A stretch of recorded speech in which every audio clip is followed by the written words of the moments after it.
Господи Исусе Христе, Сине Божий, помилуй меня грешного. Сина, Светиот Дух. Амин. Возлюбеnego Христа Бога, братья и сестри, денеска Светата Црква Божја го празнува раѓањето на светиот славен и сефален пророк, претеча и крстител Христов Јован. Начинот на кој што Свети Јован се раѓа во светов е навистина чудесен и тој сам по себе веќе укажува на чудесниот негов лик. Заправо тоа се самите зборови на луѓето кои што дознале дека Елисавета ќе биде мајка. Ако тоа се случи, детето што ќе се роди од родителите негови, Захари, пророк и првосвещеник, и неговата сопруга Елисавета, мора да биде нешто исклучително, некој дар на живиот Бог и некој показ за целиот свет и за целото човештво. И ништо за нас може би не ќе беше чудно ако староста на неговите родители беше многу голема. Елисавета, мајка му, ја живееше веќе 8-та деценија на својот живот, а стариот и свет пророк Захари 9-та деценија од својот живот. Сите ние знаеме дека на тие години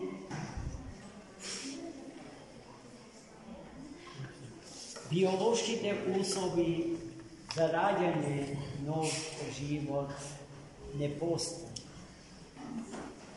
Условите за плодност се уништени и тоа со староста си доаѓа. Меѓутоа, кога сложеше Захари во олтарот на Ерусалимскиот храм како прв меѓу свештениците, имаше средба со светиот архистратик Гавриил, благовестникот. И овој му ја соопшти веста дека ќе добие син. Самиот Захари не веруваше во тоа. И се повикуваше на своите години, на својата старост. Светиот Архангел Гавриил пак таквиот однос кон благата вест од страна на светиот пророк и првосвещеник Захари не ја прими неочекувано, бидејќи зборовите дека е тоа неможно да се случи со него, одговара на се она што се човечкото искуство ни го дава на знак. Но сепак, како свет старец, Богу целосно посветен, и тоа што е невозможно, требаше да го прифати со вера, знаеки дека се што постои, се што е создадено, постои и е создадено за да му служи на Бога и зборот Божи, зборот на Творецот, е нешто што не сме и не треба да се отстапи. Бидејќи старецот не веруваше во ветувањето што светиот Гавриил архангел му го кажа, светиот архангел му кажа дека ќе добие знак според кој што ќе знае дека зборовите на ветувањето се сосема точни. А тој знак е дека до тогаш тој не ќе може да збори. И после долго време, откако заврши разговорот со архангелот, старецот Захари излезе од светиот храм. Им се појави пред луѓето кои што беа веќе загрижени зарад доцнењето на старецот Захари, но не можеше ништо да им каже. За толку повеќе присутните во светиот храм, свештеници и народ Божи станаа свесни за тоа дека нешто важно се случило во светиот олтар.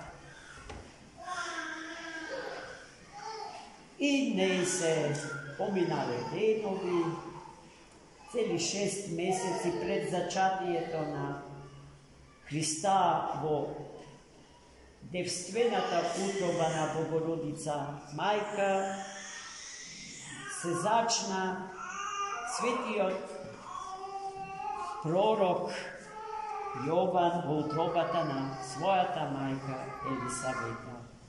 6 месеци пред Христа, се месеци во кои што светиот пророк требаше да подготви пат за Христа Господ.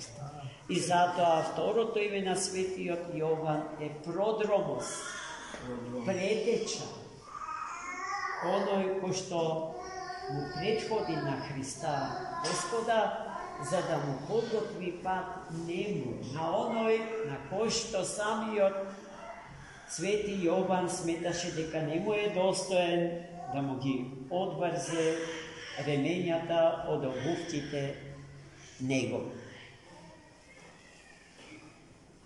И кога дојде времето да се роди син и требаше да се именува со името што светиот архангел Гавриил му го каже. Ќе добиеш син и името на твојот син е Јован. Кога требаше да се именува во 8-иот ден по раѓањето, светата Елисавета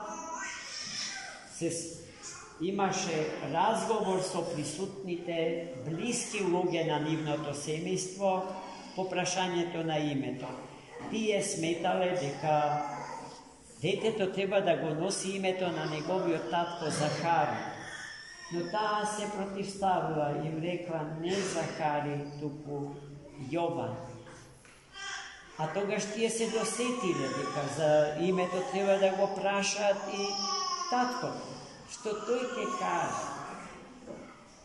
Бидејќи тој не можел да го изговори името на својот син, побарал штичка на која што го испишал мислата. Името му е Јован.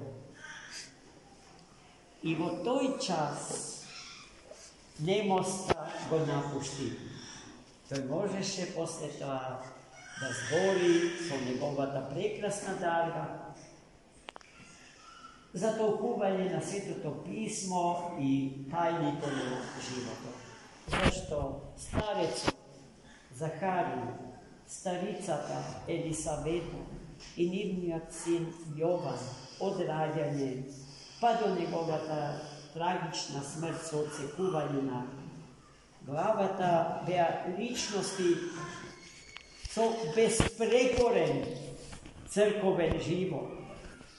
Во нивните животи или нивните животи поточно ги ткаеа од елементите на hristijanski kategorijalen sistem na vrednosti.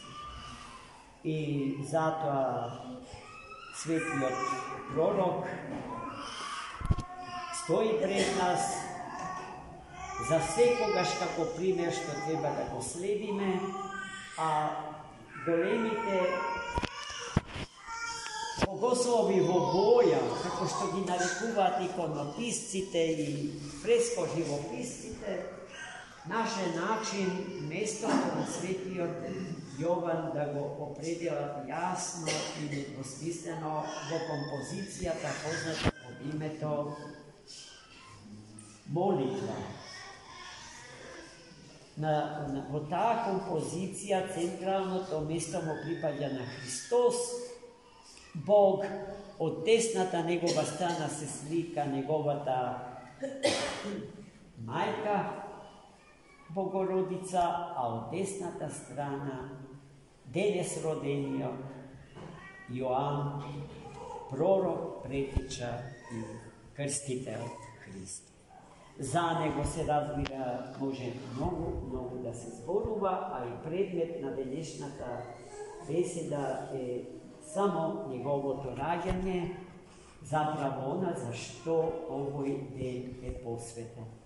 Да го имаме во нашите молитви, во сите наши обраќања до него, бидејќи тој